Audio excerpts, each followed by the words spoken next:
My Maker made me and made those I differ with. My Maker made me and made the non-Muslims, the animals, the plants, whatever else it is. If I would like to prove my love to my Maker, I need to prove to Him that whatever you made is special to me. I will respect it and I will fulfill its rights. You follow what I'm saying? Because I love you, my Maker. And if I really love you, then everything connected to you and everything you made is special to me. Subhanallah. Do you get what I'm saying? We fail because we forget that we're all creatures of the same Maker. So when we refer to others whom we don't like perhaps, whom we haven't gotten along with, or we've had a disagreement with or dispute, we become hurtful, abusive, we lie. We want to create a bigger problem than the one there. I usually say when you have a problem, either leave it where it is or solve it. But don't make it worse than it is.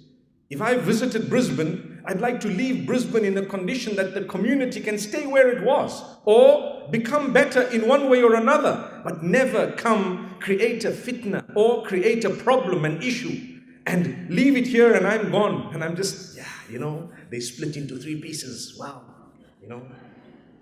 What type of person is that?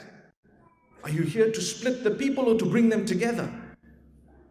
Definitely to bring them together. My brothers and sisters, differences are normal. You love your spouse, you will differ with your spouse. You love your children, your parents, your siblings, whoever you love, you will never think exactly the same. There might be a little bit of common factor in thought, but never 100% the same. That's how the Almighty made you. It's how you deal with the difference that distinguishes the donkey from the horse. Sorry to use the names of these animals, but I think they're not bad. We use both for transport, right? MashaAllah. MashaAllah. They look alike, don't they? MashaAllah.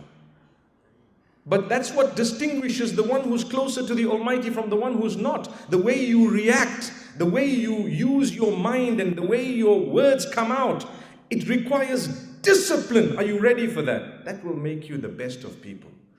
Are you ready to speak with utmost respect in your home to begin with?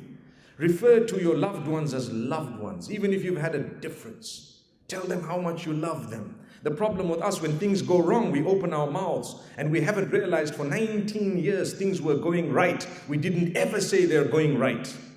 MashaAllah. I'm not really picking on those who are married for 20 years, but anyway.